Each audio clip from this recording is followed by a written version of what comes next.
जन्माद्यस्य यतोऽन्वयादितरतश्चार्थेषु विघ्नस्वराट् तेने ब्रह्महृदायादिकवये मह्यन्ति यत्सूरयः तेजो वारिमृदां यथा विनिमयो यत्र त्रिसर्गो मृषा धाम्ना स्वेन सदा निरस्तकुहकं सत्यं परं धीमहि धर्मप्रोजितकैतवोऽत्र परमो निर्मत्सराणां सतां वेद्यं वास्तवमत्र वस्तुशवदं तापत्रयोन्मूलनं श्रीमद्भागवते महामुनिकृते किं वा परेरीश्वरः सद्योरुद्यवरुध्यते त्रिकृतिभिः शुश्रूषुभिस्तत्क्षणात् निगमकल्पतरोर्गलितं फलं शुकमुखातमृतद्रवसंयुतं पिबत भागवतं रसमालयं मुहुरहो रसिका भुवि भावुकाः हे कृष्ण करुणा सिन्धो दीनबन्धो जगत्पते गोपीश गोपिका कान्त राधावल्लभ नमोस्तुते राधावल्लभ नमोस्तुते। बोलिए कृष्ण कन्हैया लाल की। तो सज्जनों, नहीं तो भी करीब 10 दिन अपना श्रीमद् भागवत का क्लास नहीं हो पाया, तो चलो आज समय मिला है तो आज कर लेते। तो हम छठे दिन की कथा में थे। आपने अभी तक 5 दिन की कथा श्रवण कर ली थी। तो यहाँ छठे दिन की कथा में हम 10वें स्कंद में तो है ही। तो सुखदेव जी कहते हैं, परीक्षित, व्रज की गोप भगवान की गोवर्धन धारण आदि ऐसे अलौकिक कर्म देखकर आश्चर्य में पड़ गए। उनके भगवान की अनंत भक्ति का तो पता था नहीं, तो उनको भगवान की अनंत शक्ति का कोई उनको पता था नहीं। तो आज उन्होंने देखा है, तो इतने छोटे होकर उन्होंने गिरिराज को धारण कर लिया है। तो इनको आश्चर्य हुआ और ये सभी ग्वाल बाल एकत्रित हो गए। वे इकट्ठे होकर आपस में इस प्रकार चर्चा करने लगे। देखो, आपस में चर्चा करते कि देखो, इस केवल इस समय जो है कृष्ण जो है 7 वर्ष के नन्हे बालक ने जैसे गजराज कोई कमल का फूल कमल उखाड़कर उसे ऊपर उठा ले, अपने सुंड पर धारण कर ले, वैसे ही इस कृष्ण ने अपने हाथ से गिरिराज को गोवर्धन को उखाड़कर अपने हाथ पर भी नहीं, अपने बाएं हाथ की सबसे छोटी उंगली पर 7 दिन तक धारण कर लिया है। तो ये कोई साधारण तो इंसान का बालक कर नहीं सकता, ये साधारण तो वो हो नहीं सकता है। तो इसलिए ये तो ईश्वर ही इतने अलौकिक जो है, असाधारण जो है, साधारण शक्ति तो उसमें है ही नहीं, वो असाधारण है। इसलिए वो कहने लगे, यह सप्ताहानि बालः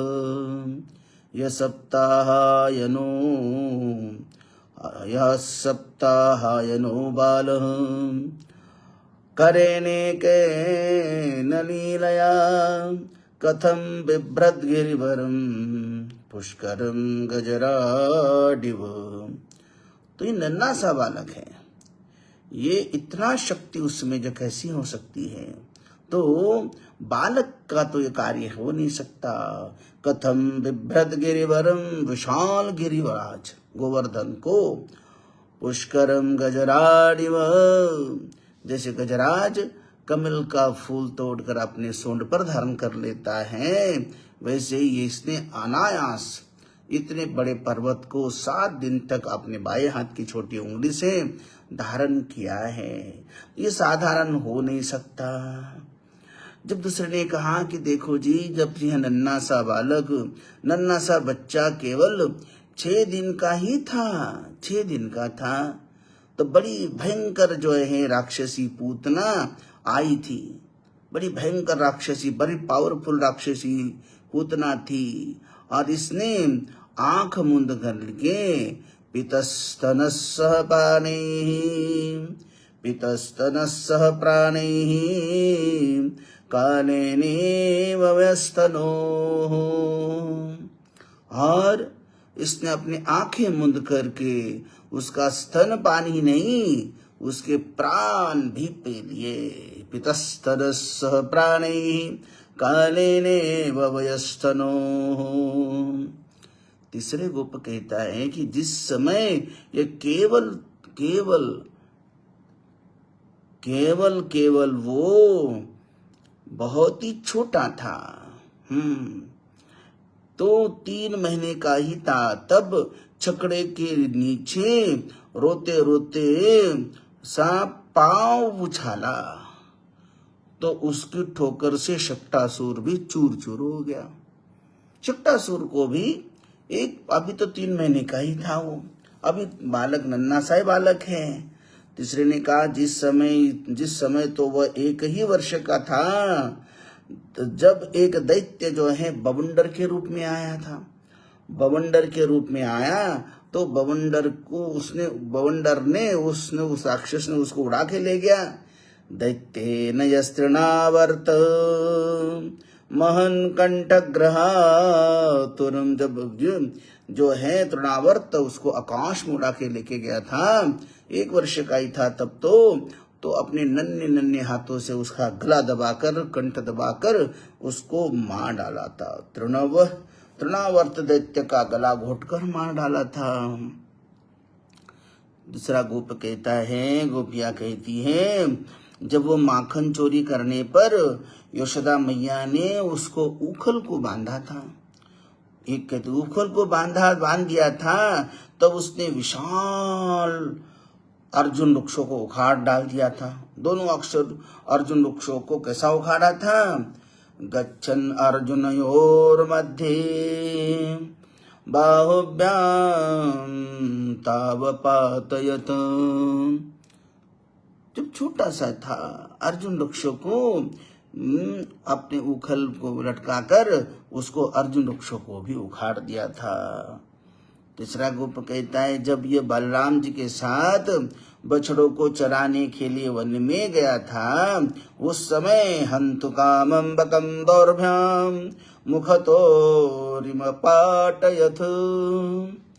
तो वहां जब बछड़े चरने बलराम के साथ गए, तो वहां बकासुर जो है बड़ा बगुल का रूप धारण करके बैठा था, और उस बकासुर ने कन्हैया को अपने मुख में भी डाला था, लेकिन कृष्ण ने उसको बस तुरंत जो है उसको चीर कर फाड़ करके फेंक दिया, मार दिया। तीसरा गोप कहता है, एक समय एक दैत्य बछड़े के रूप में आया था, उसको भी कैसे मारा था? वत्सेन वत्सेषु वत्स रूपेण प्रविशन्तं जिघांसया हत्वा निपातयत्तेन कपित्थानि च लीलया। तो सुखदेव जी कहते हैं, और देखो वो बछड़े के रूप में आया था, उस बछड़े के रूप में आने वाले वत्सासुर को भी इसने लीलया बस खेल खेल में उसको भी मार दिया, खेल खेल में दैत्य को भी मार डाला। और इसने बलराम जी के साथ धेनुकासुर का भी वध कर लिया, प्रलंबासुर का भी वध कर लिया। दावानल को देखो, दावानल द्वाल बालों को बचाने के लिए दावाग्नि का भगवान ने पान कर लिया, भयंकर अग्नि को कृष्ण ने पान कर लिया। और यमुना में रहने वाला कालिया नाग, उसका भी सारा विष निकाल करके उसको यहाँ से निकाल दिया, भगा दिया, और कालिया का जल पीने लायक बना दिया। तो देखो जी, इतने अलौकिक जो कर्म जो है नंद बाबा का तो छोरा नहीं कर सकता। क्या बाबा, तो बाबा का ये कन्हैया है, नंद बाबा का है, तो ऐसा करो कि नंद बाबा को बुलाओ। नंद बाबा तो बड़े भोले वाले हैं, बड़े कोमल स्वभाव वाले हैं, उनमें इतना शौर्य वीर तो है ही नहीं है, और इनका बालक इतना वीर और इतना महाबलशाली कैसे निकला, तो इसलिए बाबा को बुलाया। तो सबने प्रश्न किया, बाबा ये बताओ, आप बता सकते बाबा जी कि क्या इसका कारण क्या है? क्या ये सच बाबा ये आप ही का है या आपने कहीं से उसको लाया है? तो आप बताइए बाबा जी कि क्या कारण है। आप तो इतने कोमल हृदय वाले, बड़े ही सरल, और आप तो बड़े भीरू हैं, तो आप एक मच्छर भी नहीं मार पाते, और ये बड़े राक्षसों को मारता है। तो नंद बाबा ने कहा, हे गोपो, देखो ये मेरा ही लाला है, मेरा ही कन्हैया है, लेकिन बात सुनो, मैंने कोई बात तुमसे छुपा रखी थी। जो महर्षि गर्गाचार्य जी ने इस बालक के विषय में जो कहा था, मैंने तुमको नहीं बताया। तो उन्होंने गर्गाचार्य जी ने कहा था कि हे नंद बाबा, तुम्हारा बालक प्रत्येक युग में जो है शरीर धारण करता है, ये गर्गाचार्य ने बताया था। विभिन्न युगों में अवतार धारण कर लेता है, और वो भी शुक्लो रक्त तथा पीतः इदानीं कृष्णतांगतः। हर युगों में कोई न कोई रंग का गाला, गोरा, पीला, शुक्ल आदि जो कलर धारण कर लेते हैं, और इस समय वो कृष्ण बनकर, सांवला बनकर आया है। इदानीं कृष्णतांगतः, इस समय जो है कृष्ण बनकर आए हैं। तो यह तुम लोगों का परम कल्याण करेगा। उसका नाम, तो इसका नाम श्री राम, वासुदेव आदि आदि बहुत सारे नाम होंगे। बहुनि सन्ति नामानि रूपानि च तदस्यते। तो जो है इस प्रकार कि तुम्हारे पुत्र के लाखों हजारों नाम होंगे, और वो हजारों नामों से वो पुकारे जाएंगे। ये गर्गाचार्य जी ने हमको एकांत में कहा था, ये बात हमने आपको ना बताई, छुपाई थी, यही बस हमारी भूल हो गई, हमने आपको बताया ना।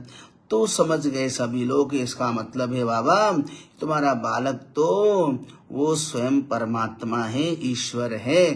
जैसे गर्गाचार्य जी ने कहा है, वो हर युग में अवतार धारण करता, मतलब ईश्वर ही अवतार धारण कर लेता है, परमात्मा ही ये अवतार धारण कर लेता है, साधारण इंसान तो अवतार धारण कर नहीं सकता। इसलिए आपका बालक जो है साक्षात भगवान का ही अवतार है, सब जान गए। इधर जो है इंद्र जो है, देवराज इंद्र ने भगवान की इधर एकांत में भगवान को देखा, और वहां आकर प्रकट हो गया। विशुद्ध सत्वं तव धाम शांतम तपोमयं ध्वस्त रजस्तमस्कं मायामयोऽयं गुण संप्रवाहो न विद्यते ते ग्रहणानुबंधः। तो इंद्र भगवान के सामने आकर हाथ जोड़कर भगवान की प्रार्थना करता है। भगवान आपका स्वरूप परम शांत और ज्ञानमय, तमोगुण, रजोगुण तथा तमोगुण से रहित एवं विशुद्ध जो है, अपाकृत, तत्पर, तत्सत्य परम है। यह गुणों के प्रवाह रूप से प्रतीत होने वाला प्रपंच केवल मायामय है, क्योंकि आपका स्वरूप न जानने के कारण ही आप में इसकी प्रतीति होती है। पिता गुरुस्तं जगतामधीशो दुरत्यय काल उपात दंडः। आप जगत के पिता, आप जगत के गुरु और स्वामी हैं। आप जगत को नियंत्रण करने के लिए, दंड धारण करने के लिए, वो दंड धारण किए हुए दुस्तर काल है। आप अपने भक्तों की लालसा पूर्ण करने के लिए स्वच्छंदता से लीला शरीर धार प्रकट करते हैं। और जो लोग हमारी तरह अपने को ईश्वर मान बैठते हैं, उनका मान मर्दन करते हुए अनेकों प्रकार की लीलाएं करते हैं। नमस्तुभ्यं भगवते पुरुषाय महात्मने वासुदेवाय कृष्णाय सात्वतां पतये नमः। इसलिए इंद्र ने कहा कि प्रभु मैं अपनी भूल स्वीकार कर लेता हूँ। नमस्तुभ्यं भगवते पुरुषाय महात्मने वासुदेवाय कृष्णाय सात्वतां पतये नमः। प्रभु आपने मुझ पर कृपा कर ली और मेरा घमंड जो है आपने चूर चूर कर लिया, आपने मुझे अनुग्रहित कर लिया। भगवान श्री कृष्ण ने कहा, हे इंद्र, हे भगवान, मैंने तुम्हारे लिए किए जा रहे जिस यज्ञ का भंग किया था वह तो वैदिक है, वैदिक यज्ञ भंग नहीं किया। यह वैदिक यज्ञ भंग नहीं किया जाना चाहिए, परंतु कभी कभी ऐसा करना पड़ता है। दक्ष ने जो यज्ञ किया उसको शंकर जी के गणों ने ही भंग कर दिया था। मैंने भी तुम्हारे यज्ञ का नाश तुम पर अनुग्रह करने के लिए ही कर लिया। जैसे भगवान शंकर ने दक्ष प्रजापति पर अनुग्रह करने के लिए ही उसका यज्ञ विध्वंस कर लिया, तो तुम्हारे यज्ञ का नाश तुम पर अनुग्रह करने तुम्हारा मतवालापन दूर करने और तुमको मेरी याद आती रहे, इसके लिए ही किया था। जो ऐश्वर्य और लक्ष्मी के अभिमान से अंधा हो जाता है वह मुझ दंडपानी को नहीं देखता। इसलिए मैं उसकी जो है धन संपत्ति से उसको दूर करता हूँ, उसका धन संपत्ति ही छीन लेता हूँ। मामेश्वर्य श्रीमदान्धो दंडपानिन्न पश्यति तं प्रशयामि संपद्यो यस्य चेच्छाम्यनुग्रहम्। जो ऐश्वर्य और धन संपत्ति के मद से अंधा हो जाता है वह यह नहीं देखता कि मैं काल रूप परमेश्वर हाथ में दंड लेकर उसके सिर पर सवार हूँ। मैं जिस पर अनुग्रह करना चाहता हूँ उसे ऐश्वर्य भ्रष्ट कर देता हूँ। इंद्र तुम्हारा मंगल हो। अब तुम अपनी राजधानी में जा सकते, अमरावती में जाओ और मेरी आज्ञा का पालन करो। कभी भी पूजा लेकर अपने आप को ईश्वर मानकर बैठना और पूजा करवाना। पूजा करे वो अच्छी बात है कोई, लेकिन तुम पूजा करवा रहा था अपना, नहीं किया तो तुमने गोकुल पर अपना क्रोध प्रकट किया। तो उसी समय इंद्र ने जो है आकाश गंगाजल लेके आया और कामधेनु के दूध से इंद्र ने भगवान का अभिषेक किया। और इंद्र ने कहा, आप जगत के स्वामी हैं, परंतु हमारे तो परम पूजनीय आराध्य देव ही हैं। प्रभो इंद्र त्रिलोकी के इंद्र हुआ करे, परंतु हमारे इंद्र तो आप ही हैं। मैं भला, मुझे तो आपने पद दिया है, लेकिन आप तो सारे ब्रह्मांड के हैं, आप तो स्वयं परमात्मा हो। ये कहकर वो प्रणाम करके परिक्रमा करके इंद्र अपने धाम चला जाता है। इधर नंद बाबा जो है, कार्तिक एकादशी आ गई। नंद बाबा कार्तिक शुक्ल पक्ष एकादशी का बड़ा व्रत करते हैं, सारा ब्रज ही व्रत करता है। तो नंद बाबा ने भी कार्तिक एकादशी का व्रत किया। शुक्ल पक्ष की एकादशी है, सबने उपवास कर लिया। एकादशाम निराहार समभ्यर्चम जनार्दनम स्नातुम नंदस्तो कालिंद्या द्वादशाम जलमाविशत द्वादश्यां जलमाविशत। एकादशी का व्रत इसलिए होता है कि 11 इंद्रियों को संसार के भोगों से विमुख करके भगवान में लगाया जाए, इसलिए इस दिन निराहार रहने का विधान है। निराहार माने इंद्रियों के आहार। इंद्रियों के आहार क्या है? इंद्रियों के आहार है विषयों का सेवन न करना, इंद्रियों को उसके आहार न देना, इंद्रियों के द्वारा भोग न भोगना। सर्व इंद्रियों से एकादशी होती है, केवल पेट से एकादशी नहीं करना। अपने आंखों से भी, आंखों का भी विषय रूप है, उसको नहीं देना। नहीं तो एकादशी कर लेना, दिन भर टीवी देखते रहना, गंदे गंदे पिक्चर देखना। सर्व इंद्रियों से एकादशी होती है। एक पेट से ही, केवल भूख से ही, मुख से नामस्मरण कर लेना है। इसे सर्व इंद्रियों से एकादशी करेंगे। इसी प्रकार जो है ईश्वर की प्राप्ति होगी। जिस प्रकार नंद बाबा ने एकादशी व्रत किया, निराहार कर लिया, सारे इंद्रियों से भी एकादशी कराई, तो निराहार किया। व्रत उपवास तो नास्तिक लोग भी करते हैं।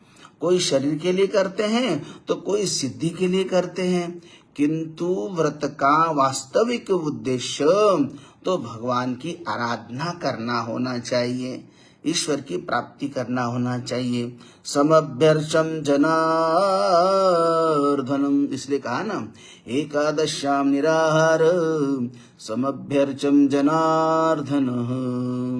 तो ईश्वर जो है, तो ईश्वर को समभ्यर्चम जनार्दनम, तो सम्यक भगवान का आराधना करनी है, अर्चना करनी है। ईश्वर की एकादशी कर लिया तो उस समय ईश्वर को अपना आराध्य देवता है, उनका जो है हम आराधना करें, साधना करें। तो ना तो कि हम अपनी एकादशी करें या तो अन्न का चिंतन करें या आंखों के द्वारा हम टीवी देखें या और कुछ करें, सत्संग ना सुने, ऐसा नहीं। तो समझ नंद बाबा ने क्या कहा था? समभ्यर्चम जनार्दनम। नंद बाबा ने यही किया, ईश्वर की आराधना करते हैं। तो ऐसा हुआ कि रात के समय जो है, अब रात ज्यादा हो गई, जल्दी आंखें खुल गई। नंद बाबा को लगा कि ब्रह्म मुहूर्त हुआ, और नंद बाबा उठकर जो है अपने कपड़े लेकर, लोटा कमंडल लेकर पहुंच गए यमुना जी के स्नान के लिए। स्नान जैसे ही उन्होंने उस यमुना जी के जल में प्रवेश कर लिया, तो वरुण के सेवक ने नंद बाबा को पकड़ लिया और अपने स्वामी के पास ले गए। वरुण लेके गए, तो वरुण लोग लेके आए, क्योंकि उस समय निषिद्ध समय भी स्नान करना उचित नहीं। जब भी नहीं कि तुम कभी जाके डुबकी लगाओ, वो नहीं। तो निषिद्ध समय पर भी देवताओं का समय रहता, उस समय वहां कोई स्नान न करे, निषिद्ध समय रहता हो। ब्रह्म मुहूर्त इंसान के लिए है। ब्रह्म मुहूर्त से बहुत पहले ही नंद बाबा यमुना जी के जल में प्रवेश कर गए थे। तो वरुण के सेवकों ने उनको हरण करके अपने स्वामी के सामने लाके खड़ा कर दिया। जब वरुण ने देखा, अरे ये तो भगवान श्री कृष्ण के नंद बाबा पिता हैं, उनको लेके आए, अपने सेवकों को डांट दिया, लेकिन मान सम्मान से नंद बाबा का सत्कार कर लिया, उनको वहां रख लिया। भगवान श्री कृष्ण को जब सुबह हो जाती है, नंद बाबा अभी तक आए नहीं है। देखा है यमुना जी में तो कमंडल तो है, कपड़े हैं, लेकिन नंद बाबा नहीं है। और सभी ने बड़ा हाहाकार हुआ, चारों तरफ ढूंढने लगे, लेकिन बलराम और कृष्ण कहाँ है? वो तो स्वयं वरुण लोग पहुंच चुके थे, लेकिन इधर उनको ही ढूंढने लगे सखा ग्वाल बाल जो हैं।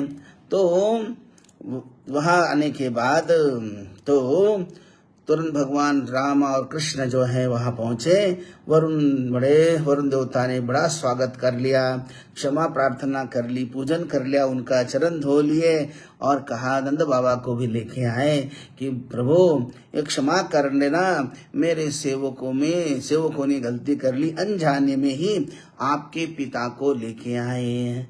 नमस्तुभ्यं भगवते ब्रह्मणे परमात्मने अजानता मामकीन मूढ़ेन कार्यवेदिना अनितोऽयं पिता तव भवान् क्षन्तुमर्हति अति अनितोऽयं पिता तदु भवान् क्षन्तुमर्हति।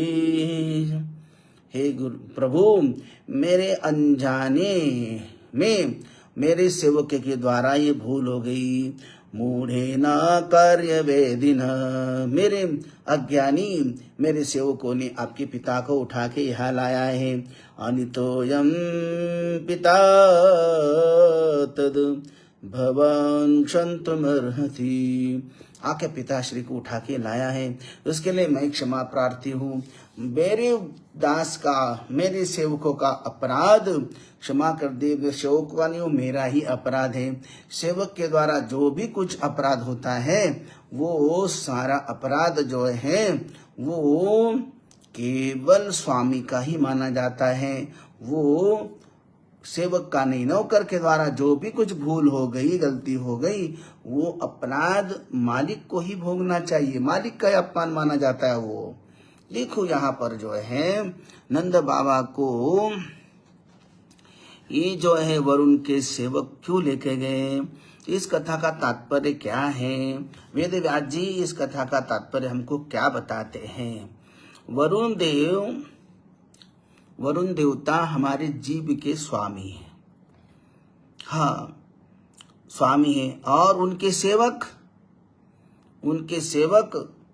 वो कौन है, उनके सेवक है षडरस।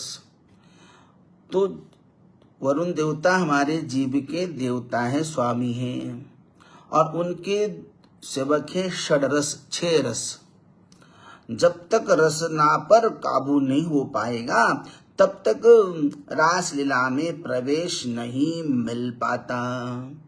षडरस पर आज जो है इस स्वाद के पीछे इतने लोग पड़े हैं। रस जो है 6 के 6 रस, ऐसा नहीं कि एक ही रस, इसके पीछे पड़े हुए हैं। तो विषयों को जो रास रस नहीं मिलता, विषयों को रास रस नहीं मिलेगा जब तक ये छड़ रस को, 6 रस को हम वो जीत नहीं पाते। और नंद बाबा कौन है, जीव है। जीव जब चित्त नदी में, जीवात्मा जब चित्त नदी में स्नान के लिए गोता लगाता है तब वरुण देवता के सेवक माने षडरस उसे सताने के लिए उपस्थित हो जाते हैं।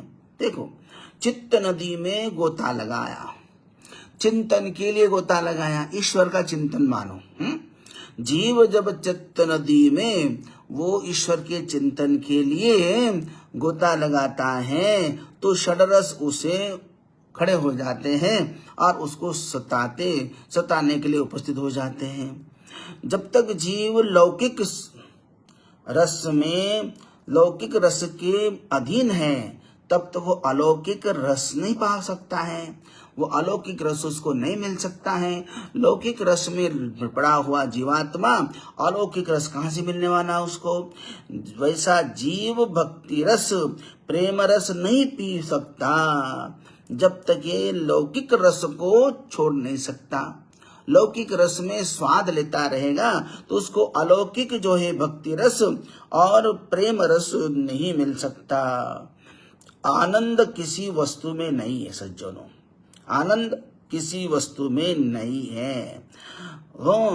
आनंद कोई रसगुल्ले में नहीं है, गुलाब जामुन में नहीं है, आइसक्रीम में नहीं है।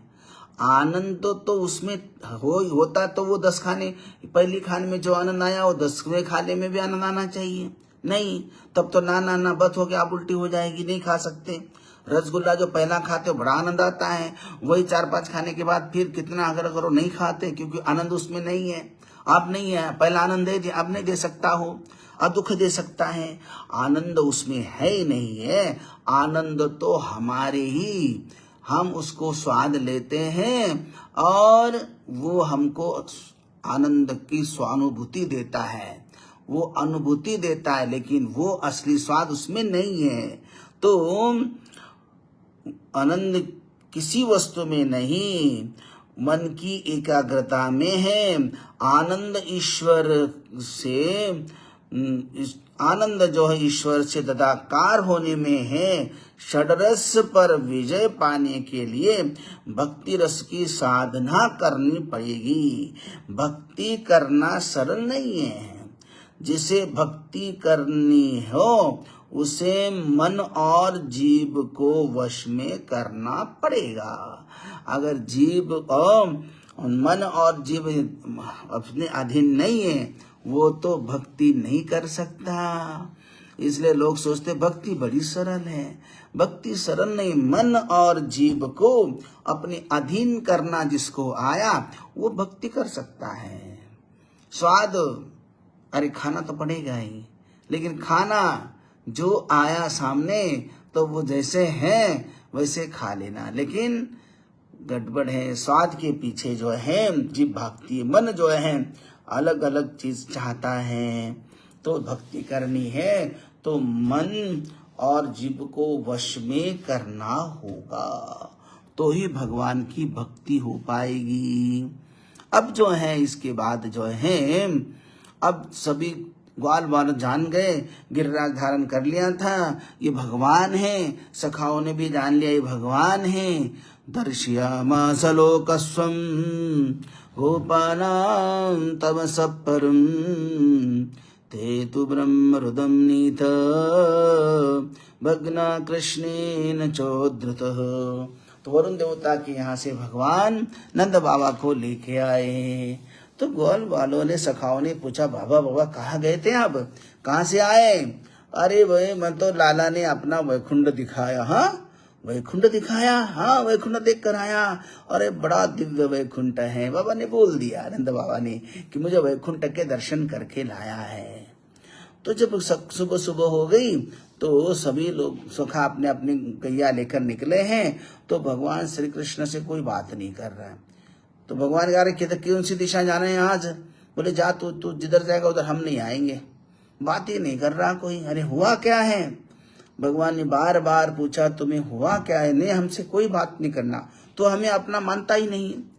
अरे क्या हुआ? तो क्या हुआ बताओ तो सही सखाओ, मैंने क्या कर लिया? तुम मेरे हो और मैं तुम्हारा हूँ? नहीं नहीं, सब झूठ है, हमको अपना मानता ही नहीं है।